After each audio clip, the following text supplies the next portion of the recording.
Well, hello, you. It's another episode of Hair for Radio with Jamie Stangroom. I am Jamie Stangroom, and my guests this time round are Kyle Dixon and Michael Stein, probably the most famous musicians you've never heard of. They are, of course, two members of Austin, Texas electronic group Survive. Now you know them.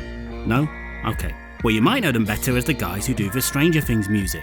And with Season 3 being one of the most streamed shows of all time, I reckon that makes them one of the most listened to acts in the world right now. They also happen to be Grammy nominated and Emmy winning. But to be honest, if Stranger Things didn't happen, things could have been very different for them. Because Survive was struggling to survive. I asked them questions, they gave me answers. Winning formula. Questions included how they got the Stranger gig, how's it changed for them as the show's grown, and how long it took to make that theme tune. You'll have to listen for the answers. With Michael in LA, Kyle in Connecticut, and me in this here London town, it went something like this.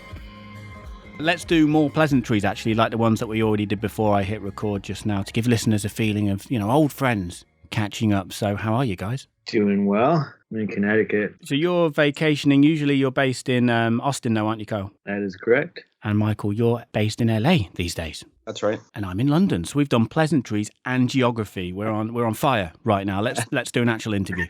Okay. Am I right in saying that Stranger Things creators, the Duffer Brothers, actually approached you? They pitched to you with a mock trailer for what was to become Stranger Things using a Survive track. Is that right? That is correct. They used our song Dirge, which actually made an appearance in the third season as well, which is kind of nice to bring it full circle. That is cool. I'm guessing this was early-ish days, as the trailer was for Montauk, which was originally, that's their hometown, isn't it? And they wanted to name the series after that before switching to fictional Hawkins, Indiana. So I'm guessing that was pretty early stages. So aside from this trailer luring you in with your own tune, what else did they pitch to you about the series? Keywords like Winona Ryder, Netflix, sci-fi, horror. Do you want to do this? I mean, we didn't get the job from that first email, but it didn't really take a whole lot. Because we had received some things before, and we had to kind of like decide how legit they were. Should we invest any time in this? And it seemed like this one was real, so. But you still had to think about it, yeah? No. Not for very long. Just to make sure the email was verified, Yeah, just check it's not dufferbrothers@nettix.com or something. Once we saw all the materials that they had, we believed them, Yeah, and we took a call with them, and we had the lookbooks and stuff like that, and you could tell it was for real. We didn't know who the Duffer Brothers were at that point, and I don't think most people did. And they had one credit online for one film, The Hidden, so there wasn't a whole lot of research you could do. But then we later found out they were brought in to produce Wayward Pines to like finish up season 2, so they had that in their film, which were both credits, actual credits. Yeah, we kind of still had to do a lot of work, be very enthusiastic, and send them lots of pitching, a couple of months of pitching. Right, so it wasn't a guaranteed gig. Not until it came out. I was fully prepared for them to fire us right up until the last minute. Until this show came on Netflix, I was like, you know what? This stuff happens all the time. They'll just decide to switch up and have a completely different score. So until it came out on Netflix, I didn't really tell anyone about it, and also just didn't want to get my hopes up because I've heard the stories of people walking into premieres of their movies and seeing that their entire score has been replaced. So yeah, that happened famously to Dave Prowse, who played Darth Vader. He went to the screening and found out that they'd dubbed his voice with James L. Jones. Very similar, I'm sure. Yeah, it happened to Tangerine Dream with Legend, and then Kyle, what's that other example you've mentioned before? 2001. Oh yeah. But how did it feel when you first saw your music attached to something, that cinematic with Winona Ryder and David Harbour, etc.? Well, it's hard to say how it actually felt at first because we had been working on it for so long, even before they had any scenes done, even before they had a cast. So, well, they hadn't Winona Ryder cast. I'm going to just cop out and say surreal, but it's hard to say. So you were working on this before they even started shooting? Were you not given like a rough cut? I mean, what did they give you? A script, a rough cut, smoke signals? They hadn't really done any shooting yet, so we just had like descriptions of characters, some plot lines, the scripts, which were mostly accurate. It was just kind of coming up with ideas along the way. I remember the first time we got like a pics video. It was like all the scenes, and I watched them. So it's like all the outtakes for the day. of like this one scene when they're like asking where Will is. And I was like, okay. We're like, a scene, oh my God, video. And I was just trying to play music over the little daily picks, which was like all the outtakes. It was like 40 takes of like one joke. Moving on to seasons 2 and 3, there's obviously the popularity's grown. There's government level secrecy on screen, and probably fair to say off screen as well these days. The bigger it got, did the role change for you, the way you work? Pressure maybe? I didn't really feel any pressure, any difference in pressure. We got more organized and figured out how to do things in a more efficient way as the seasons have gone on. But generally speaking, the way that we make music hasn't changed that much. We've just gotten a little bit more familiar with how the business works. Yeah, I'd say the first year we got so much time to figure out how we were going to approach different scenes and the different feeling of the show and what it was. So that was good. But once that was already established, we kind of just started season 2, like right when production started.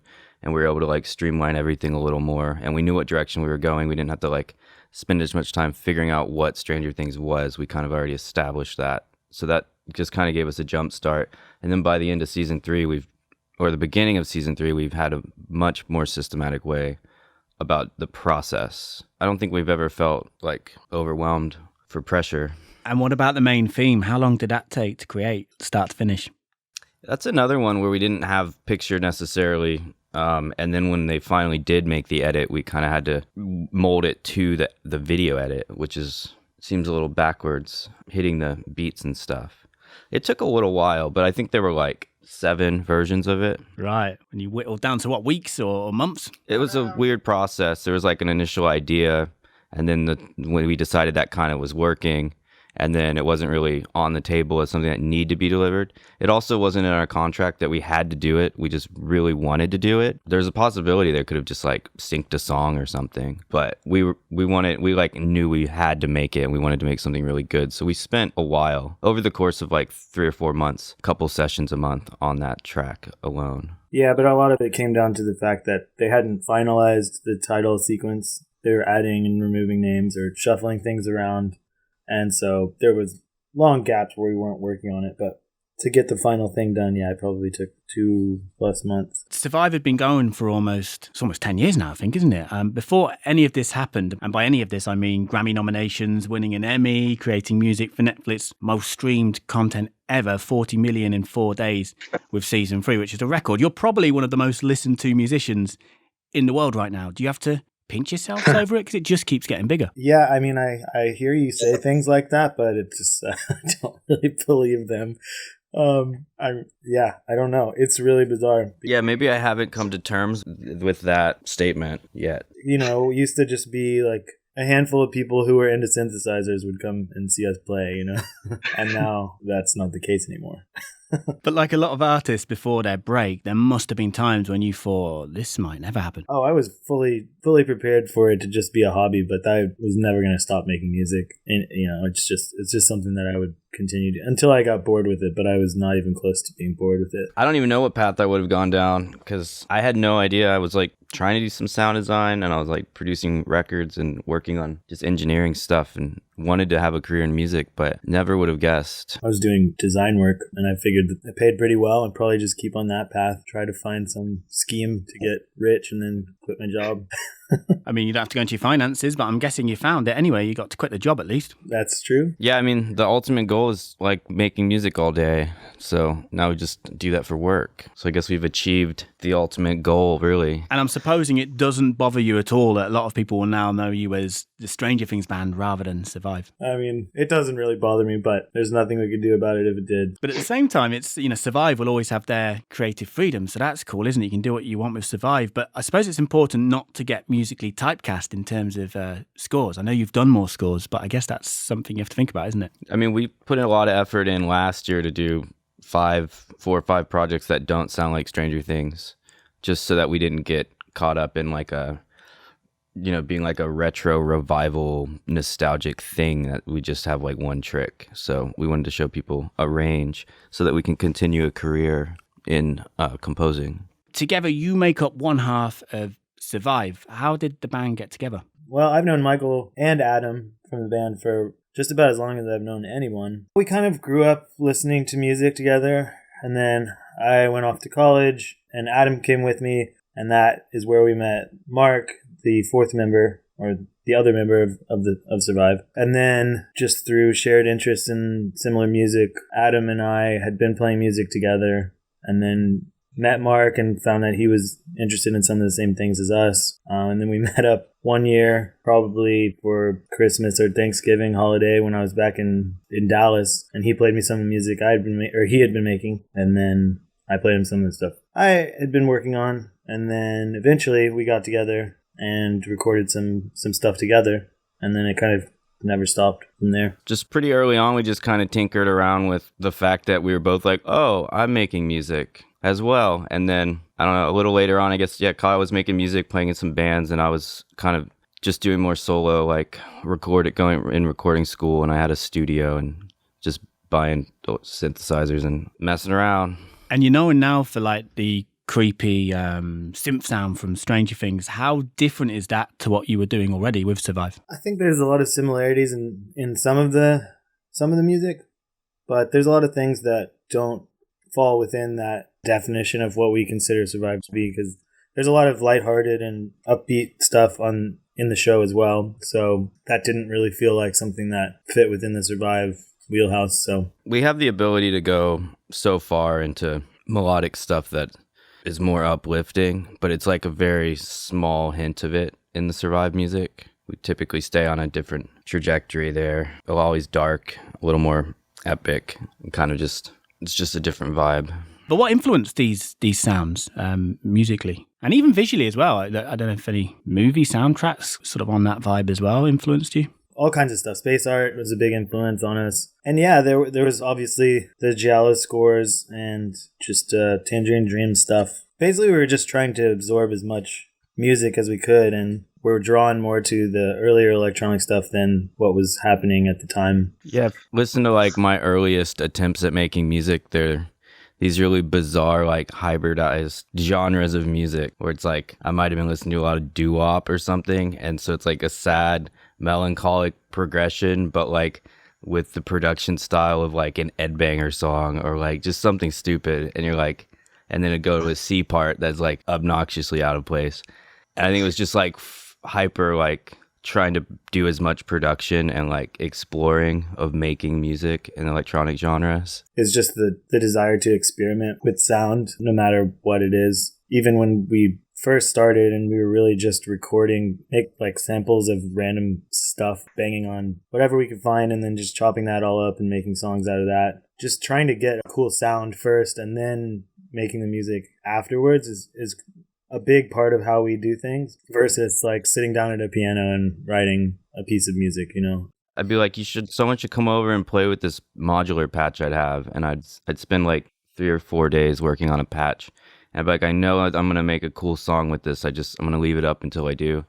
And I'd have a friend come over, and usually it'd be pretty inspiring to like start a track. So starting with sound would always be something that was very organic to the process. So you're just having fun, really. You're just messing around, and it happens to sound good. That's the best case scenario, yeah. Hitting and hoping. I mean, there's hours and hours of stuff that sounds awful. Yeah. And finally, have you started on season 4 yet? Not quite. No, I think that the Duffers have, but I'm sure we'll make a few ideas just messing around, you know, that hopefully a couple of them sound good, and we'll send them over. Or they'll sound like Stranger Things. So we'll probably make a lot of music that doesn't, but they love getting new ideas when they're writing so that it can influence how they shoot or even story stuff, which is really cool that we can be involved in that way, or inspiring. It never stops, does it? It doesn't. I've made it a point to make it stop a little bit, because it doesn't feel like it's stopped for 3 years now. You're on vacation. You got 4 interviews today. That's true. I'm on, yeah. So it definitely doesn't stop. True indeed. Wow. Yep. Kyle Dixon, Michael Stein, thank you very much for talking to me. Yeah, thanks so much. Thank you. Thank you for listening, and please give this a cyber-like if you did indeed real-world-like. And let me know in the comments who else you'd like me to interview on Hair for Radio. And you there, YouTube user, if you're on Apple Podcasts, I'd love you even more than I obviously already do if you could go subscribe and review the podcast there. Link in the description.